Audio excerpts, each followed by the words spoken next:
What's good, everyone? It's Steve from Sneaker Tech Talk, back with another video today. For today's video, we will be doing a performance review comparison on the Kobe 8 lows versus the Kobe 9 low EMs. So without further ado, let's take a look at how both of these shoes perform.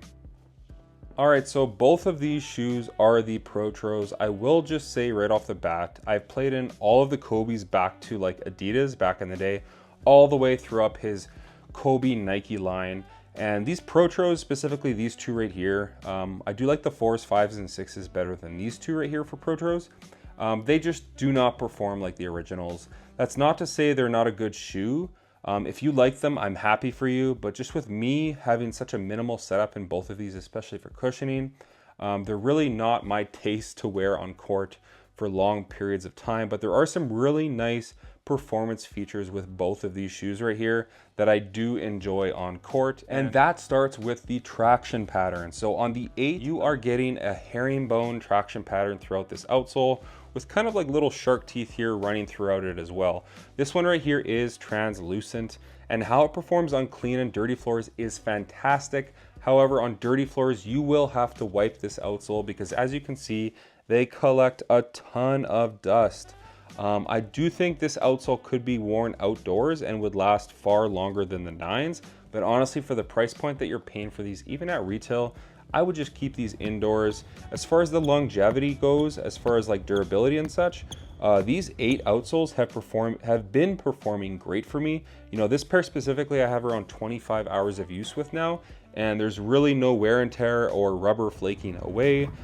They just perform great. They're very reliable on court.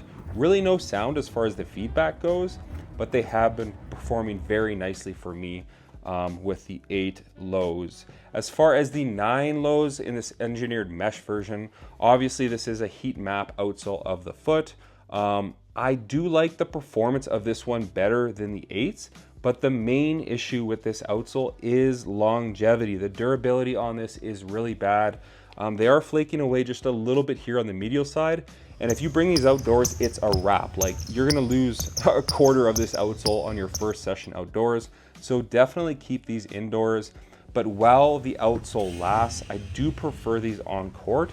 But overall, if I was hooping in both of these like back to back consecutively for a while, I will say that the outsole on the 8s is better as far as longevity. You know, the performance is basically the same. You just get a lot of squeaking and sounds on the 9. So if that is up your alley, keep that in mind. So if I had to pick one over the other, although I really do like the 9s and it's like one of the best of all time, I just don't like the durability of the 9s, and that's why I'm gonna go with the Kobe 8 Low Elites. As far as the traction goes, it's just far more durable. Now, as far as the cushioning goes on both of these shoes, on the 8s, you have kind of like this Phylon midsole, but it's literally rock hard. There's no compression.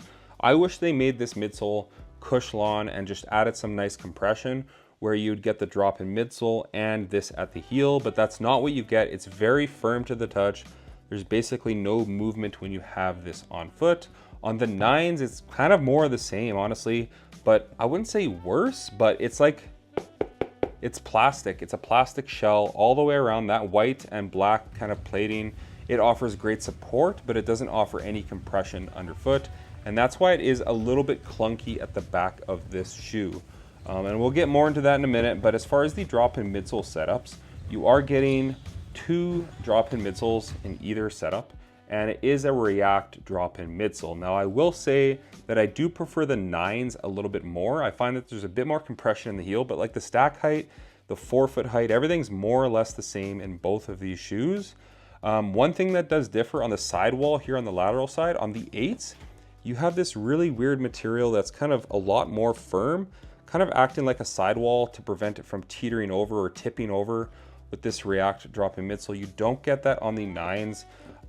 Now, it's really weird because this one has a foam portion at the back, and although the 9s feel really clunky, as far as having them on foot and playing in them, I do prefer the 9s a little bit better than the 8s, but that's not to say that either are good. You know, I'm in my mid-30s.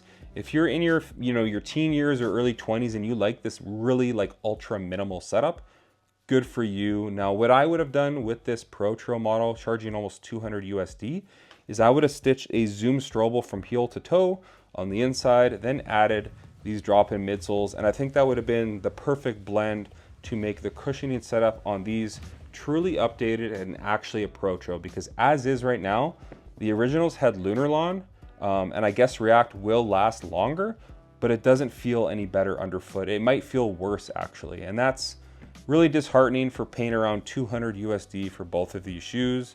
So for me, honestly, it's more or less a tie with the 8s and 9s as far as the cushioning goes, and that's not a good thing because honestly, I don't really care for either of these.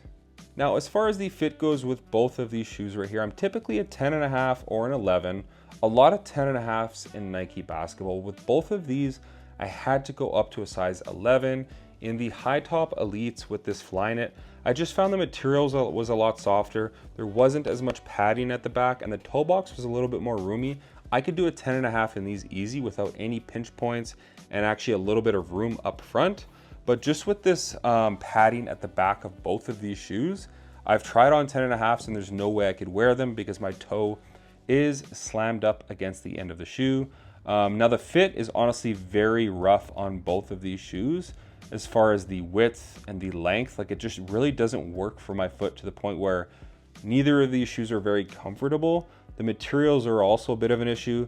I do think the materials and the fuse at the toe are a lot more raw and like really hard on the 8 elites. The engineered mesh version, which is supposed to be the cheaper version and cheaper material, it's all a lot softer. And again, I don't really care for the fit from the midfoot to the forefoot in either one of these shoes, but if I had to pick one shoe over the other as far as what I could wear on my foot longer, I would say that is the 9s. It's a big difference with the 9 high elites. I could wear those a lot longer than either of these. But for me, I would say with the lows, I would try them on in store and maybe go up half a size, because for me, in like 90% of my basketball shoes, I am a size 10.5. But with both of these, I did have to go up to a size 11. So keep that in mind if you're ordering online. Then as far as the weight goes with both of these shoes are a US size 11, and the 8s come in at 13.95 ounces and the 9s at 14.65. So all things considered, the 8s are a lot lighter in hand and on foot. Then as far as the materials go on both of these shoes, both of them are more or less pretty similar materials with like this mesh material. They both have fuse around the toe box on both of them. I will say, however, then the 8s are a lot more firm at the toe box with that fuse to the point where like it never breaks in. And then this mesh material takes forever to break in. It's not comfortable on foot, and it just feels really raw and almost like painful on foot with these, and that's not how the originals were. With the 9 engineered mesh version, this material is a lot more pliable. It breaks in quicker. The fuse around the toe box is a lot softer versus what you're getting here. It's a lot harder to press on the 8 low. Even though I think this is a cheaper setup, it feels a lot more comfortable on foot. You get some synthetic materials at the back. I do like the 3M hits on this What The version, but you know, it's not a comfortable shoe. I put a video out on Instagram saying, is it just me or are the 8s not comfortable? And I had a ton of people telling me the same thing. If I had to pick one shoe over the other on how both of them fit as far as the materials go, and honestly, like I think these were 190 and these are 200, I would have to go with the Kobe 9 lows in the engineered mesh version, which is just crazy because this is supposed to be the cheaper version compared to the 8s. Another really quick thing to do as far as the fit goes is the tongue on both of them. You're getting a pretty puffy tongue that is gusseted on the 9s, which I don't mind. It fits really nicely. Versus the 8s, it's like that paper thin tongue. And I don't like that it's not gusseted because it does move around on you while you're playing in them. Regardless of how tight you tie the shoes, the tongue just moves around, and you're not getting that on the 9s. So I do prefer the fit up through the tongue on the 9s versus the 8s. Then as far as the support goes, I'm gonna say it right off the bat, it's more or less a tie on both of these shoes. On the 8s, you're getting an internal TPU heel counter, and this external clip right here, which does a great job of locking your foot in. Moving your way down from that, this material And this foam on the sidewall do a great job of harnessing your foot in on those hard lateral cuts. You have a pretty wide and stable base with this outrigger and this glass-based carbon fiber midfoot shank plate, which does a great job for torsional rigidity and support on the 8 lows. On the 9s, it's more or less the same. You have an internal TPU heel counter, you have an external TPU heel counter that does wrap down to the midfoot, and it does prevent your foot from sliding over the side of the shoe. You also have those flywire cables on both sides. You have this fuse ran right here at the toe box. Again, a wide and stable base with this outrigger right here. So both of these shoes are very supportive to the point where for me, honestly, it's a tie. They're both basically a 9 out of 10. And the Elite Highs, as far as support goes, is more or less the same. The height of the shoe does not matter for support. That's a placebo. You could lace them down to like the 3rd or 4th last eyelet. All of the support comes from the back of the shoe with the heel counter, the external counter, and just the fit of the shoe. If you don't have a shoe that fits properly, it doesn't matter how much support is built into the shoe. You need it to fit snug and secure on your foot. So that's a big thing as far as the fit goes with both of these shoes, but both of them have very nice support as well. For me, the standout features of both of these shoes are definitely the traction on both of them. They are superb on indoor courts. The 8s are gonna last a little bit longer with this outsole right here versus the 9s. They both have very nice support as well. Materials are really cheap on these. They're cheap on these as well, but they just feel nicer on foot. The biggest drawbacks are definitely the fit and the cushioning on both of these models. I'm gonna go back to it again. I wish there was Zoom Strobel in both of these shoes. If I had to pick one shoe over the other as far as what I prefer to play in, honestly, it's kind of neither, but if I had to pick one, I would pick the 9 engineered mesh lows. I also think these are gonna go on deep discount because these are like rotting online right now. Obviously, because of the colorway, everyone did pick these up and they basically sold out right away.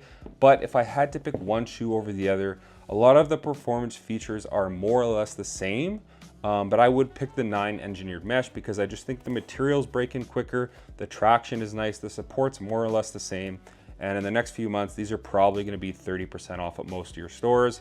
But that's not to say that honestly moving forward that I'll play with either one of these. As far as coaching or just, casually, I'll probably wear these. But it's a little upsetting that Nike has done this to his Pro Trail line. I know the 3s are looking better with the Cushlon midsole and the Zoom Strobel, but we didn't get that with these, and it's a bit of a travesty. So sound off in the comments what you guys would prefer to play in. But like I said, that's gonna do it for today's video. If you guys could like, comment, and subscribe, that would definitely help the channel a ton. And check out my Instagram over at Sneaker Tech Talk, as it is an extension of my YouTube channel with all my pickups, basketball footage, and nostalgia as a whole. Thanks for watching today's video, and if there's any video ideas that you guys have for me, something you want me to cover, please sound off in the comments. I'm always here to listen and kind of do things a bit differently, try new things, you name it. I'm definitely down for that as well. But as I said, thanks for watching today's video, and until next time, peace.